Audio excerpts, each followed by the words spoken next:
Saya ingin mengucapkan terima kasih kepada Bapak Asep Kurniawan selaku dosen pengampu pada mata kuliah Manajemen Logistik. Kami dari kelompok 4 akan mempresentasikan hasil analisis kami tentang traffic dan transportation. Saya Anggi Novia Rahma dengan NIM 215 sebagai moderator bersama rekan-rekan saya, Pegareta Gamandari dengan NIM 182, Farida Syahwa dengan NIM 183, Adelia Trimaya dengan NIM 184, Ismi Kusuma Dewi dengan NIM 186, Syahrul Triwibowo dengan NIM 195, Dian Azani dengan NIM 196, Ada Tiara Putri dengan NIM 200, Bintang Sentani dengan 204, Aprilia Nisa dengan NIM 217 dan Yuanita Sadida dengan NIM 219. Selanjutnya akan dilanjutkan pemaparan. Di sini ada latar belakang traffic dan transportation, di mana sistem angkut barang merupakan bagian dari transportasi yang sangat penting dalam mendukung sistem logistik nasional dan menjadi tulang punggung dalam arus pergerakan barang di wilayah Indonesia. Berdasarkan informasi yang disampaikan oleh Menteri Perhubungan Budi Karya Sumadi, bahwa saat ini angkutan barang via jalur darat masih mendominasi logistik di Indonesia atau mencapai 90% dari total moda transportasi barang lainnya. Salah satu permasalahan yang dihadapi oleh penyelenggara jasa angkutan barang adalah pelanggaran pengangkutan over dimension overloading atau odol. Perilaku odol pada angkutan barang jalur darat sudah berlangsung cukup lama dan tidak terjadi secara tiba-tiba, dan saat ini sudah menjadi permasalahan yang serius.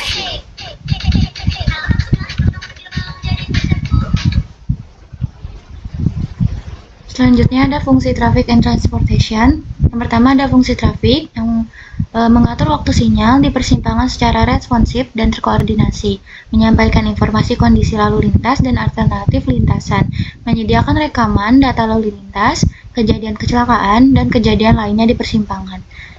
Selanjutnya ada fungsi transportation, di mana transportasi ini memainkan peran melakukan pergerakan barang dari lokasi asal ke lokasi tujuan, berperan untuk penyimpanan sementara untuk pemenuhan sediaan barang-barang yang terjadwal dengan waktu pengiriman dalam beberapa hari. Selanjutnya ada aktivitas traffic and transportation. Yang pertama, pemilihan moda shipment atau alat angkut, misalnya udara, rail atau kereta, water, pipeline, dan truk. Kedua, jalur. Pemilihan jalur, routing, mengikuti hukum atau aturan transportasi lokal, nasional. Dan ketiga, ada syarat, yaitu persyaratan pengangkutan baik domestik maupun internasional. Selanjutnya ada distribusi lalu lintas angkutan barang yang melintas jembatan Timbang Cikande Serang Banten berdasarkan jenis pelanggaran. Pertama ada fenomena atau masalahnya. Tingginya tingkat pelanggaran over dimension overloading atau odol pada angkutan barang yang melintas di jembatan Timbang UPP KB Cikande Serang Banten yang menyebabkan berbagai kerugian seperti kerusakan infrastruktur jalan, jembatan, dan juga pelabuhan, serta meningkatkan risiko kecelakaan lalu lintas. Selanjutnya ada metode penelitian. Metode penelitian yang digunakan adalah metode analisis kuantitatif dengan mengumpulkan data lalu lintas kendaraan angkutan barang berat, mewawancara pengemudi angkutan barang yang memasuki jembatan Timbang serta terhadap penyelenggara UPPKB.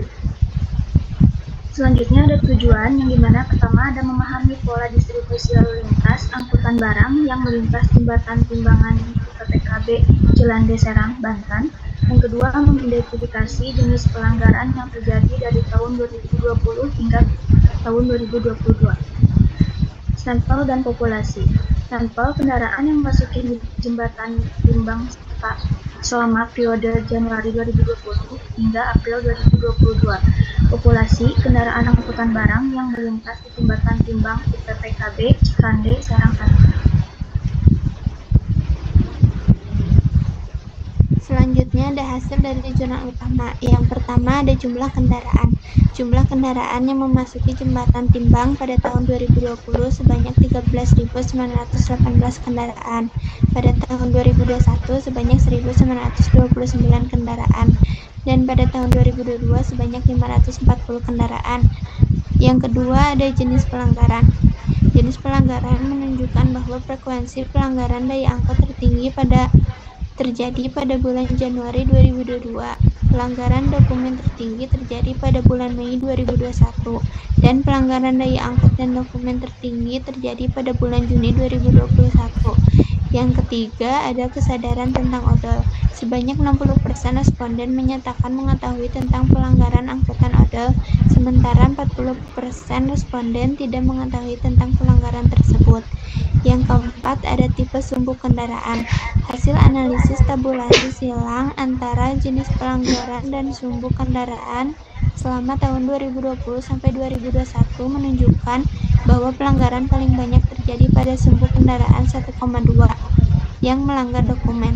Namun pada tahun 2022 pelanggaran paling banyak terjadi pada sumbu kendaraan 1,2 yang tidak melanggar.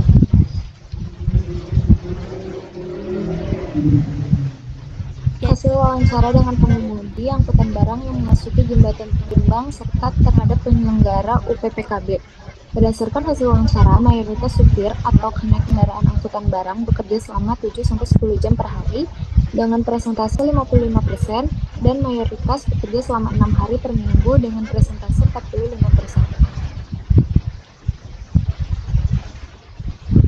Selanjutnya terdapat kerangka pemikiran yang dimulai dari studi pustaka, rumusan dan ruang lingkup penelitian, dan persiapan survei yang menghasilkan data primer yaitu survei lapangan dan wawancara, lalu ada data sekunder yaitu data UPPKB dan sumber lainnya, lalu ada analisis yaitu distribusi lalu lintas angkutan barang, lalu tabulasi silang. Selanjutnya ada pembahasan, kesimpulan, dan saran.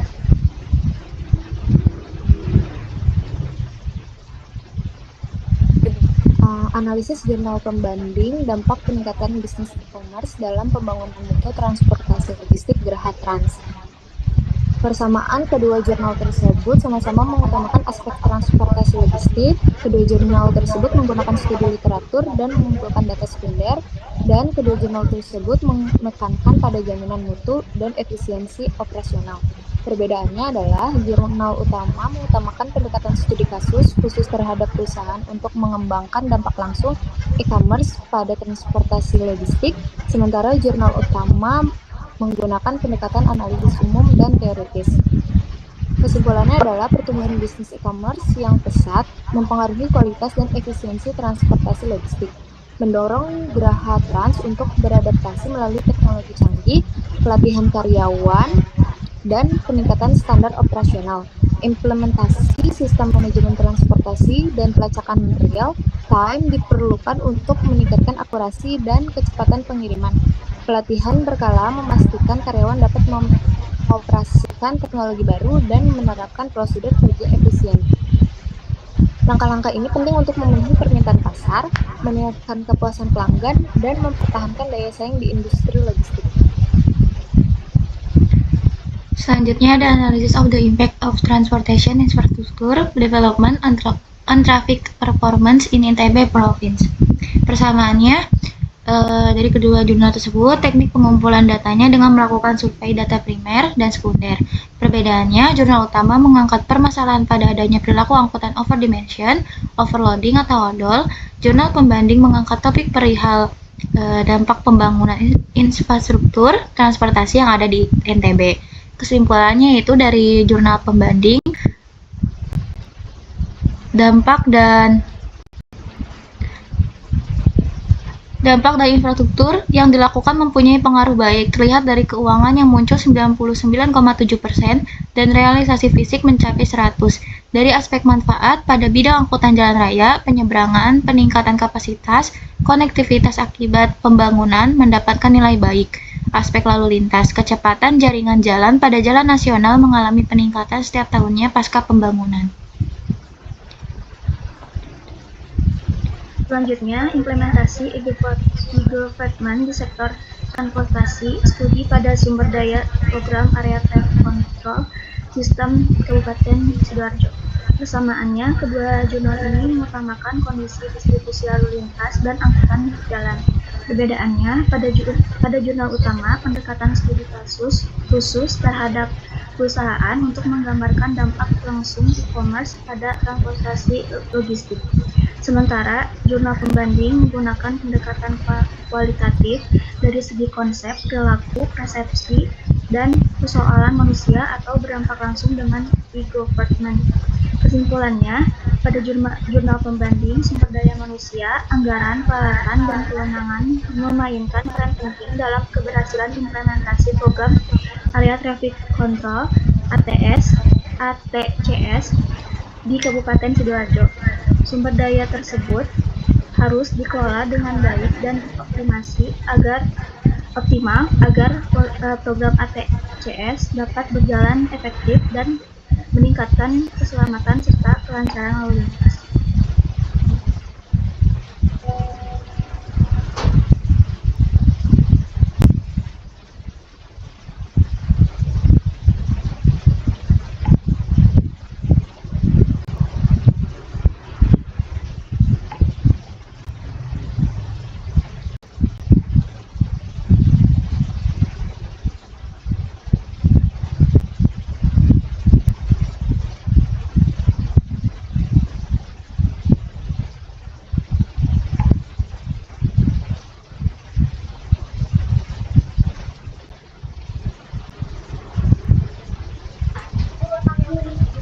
Selanjutnya ada analisa tingkat keselamatan lalu lintas pada persimpangan dengan metode traffic conflict teknik.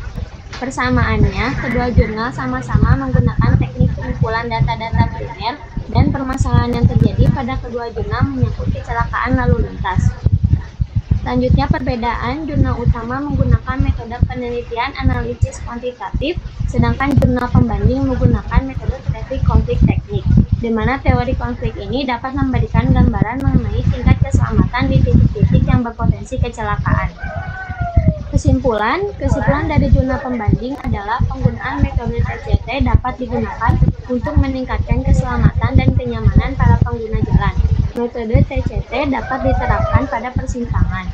Penggunaan metode TCT juga dapat dilakukan di berbagai negara termasuk negara-negara berkembang yang memiliki tingkat keselamatan yang rendah sehingga dapat dilakukan analisa-analisa yang lebih beragam untuk meningkatkan keselamatan para pengguna jalan.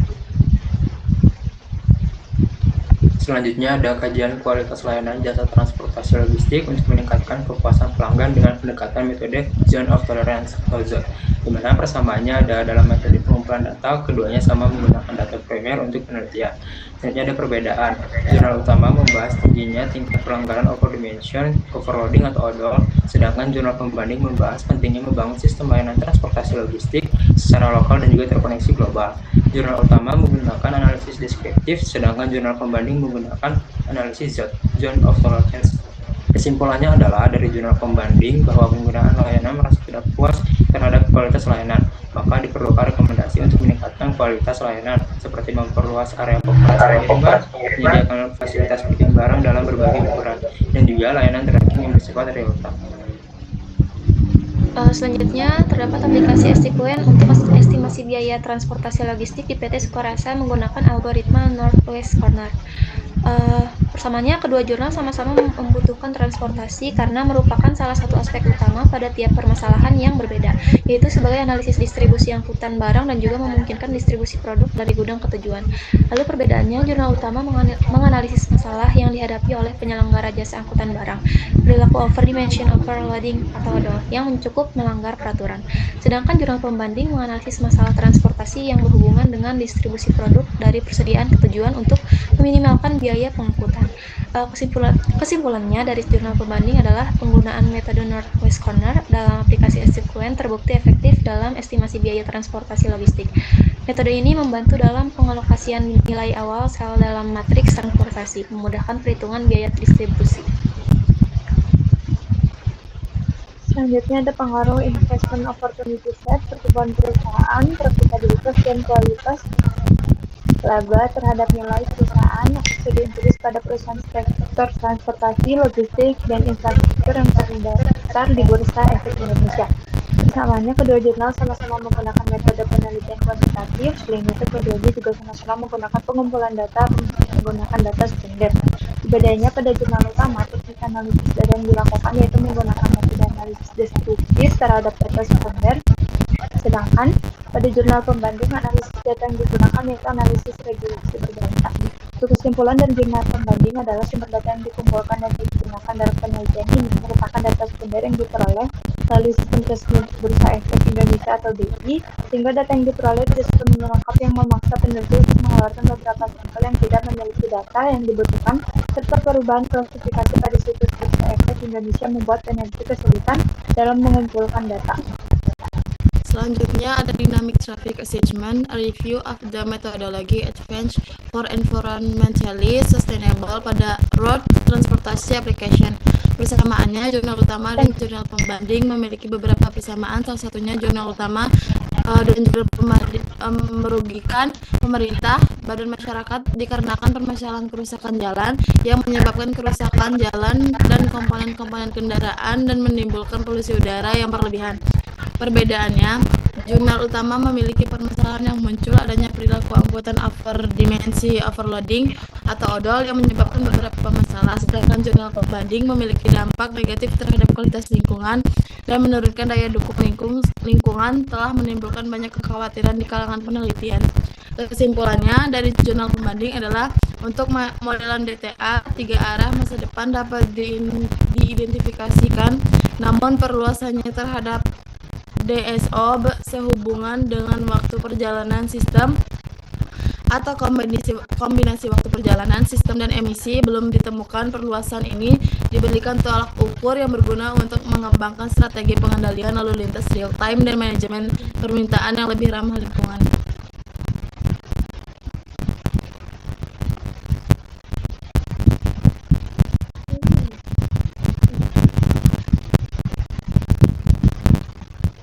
Selanjutnya ada Transportation Space, Vehicle, Traffic, Communication, and Beyond. Terus persamaannya, kedua jurnal ini memiliki persamaan yaitu sama-sama mengutamakan kondisi distribusi dan keselamatan pada lalu lintas. Terus perbedaannya, jurnal pendukung dan jurnal utama melakukan objek penelitian yang berbeda. Pada jurnal utama meneliti pada objek yang berfokus pada over-dimension overloading atau disebut odol, sedangkan jurnal pendukung fokus meneliti pada objek penerapan Intelligent Transportation System. Terus di sini kesimpulannya, WFMAC yang merupakan amandemen CSMA atau CA berdasarkan IAE 802, penelitian ekstensif telah dilakukan untuk mengembangkan protokol V2V dan V2.1 MAC baru dari awal berdasarkan teknik akses ganda lainnya untuk menghindari masalah kemacetan yang melekat.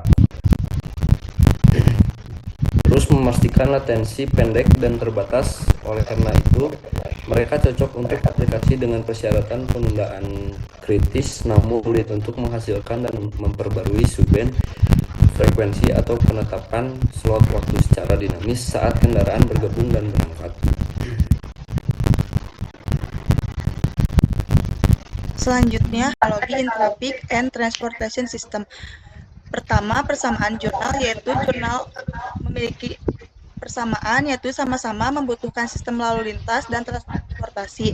Selanjutnya, ada perbedaan, yaitu jurnal utama dan jurnal pembanding memiliki perbedaan, yaitu jurnal utama mengkaji sistem distribusi lalu lintas angkutan barang berat yang melintas jembatan timbang berdasarkan jenis pelanggaran di UPPKB Cikande, Serang, Banten dengan menggunakan metode analisis kuantitatif terhadap data primer dan sekunder lalu lintas angkutan barang, sedangkan jurnal pembanding mengkaji pendekatan berbasis agen dan penerapannya dalam berbagai moda transportasi termasuk transportasi jalan raya, kereta api, dan udara.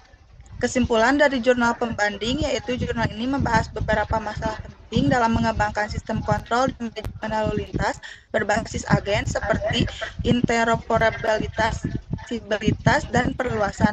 Survei literatur menunjukkan bahwa teknik dan metode yang dihasilkan dari bidang sistem agen dan MAS telah diterapkan pada banyak aspek sistem lalu lintas dan transportasi termasuk pemodelan dan simulasi, pengendalian dan manajemen lalu lintas cerdas, perutean dinamis, dan manajemen kemacetan, kolaborasi pengemudi infrastruktur, dan dukungan keputusan.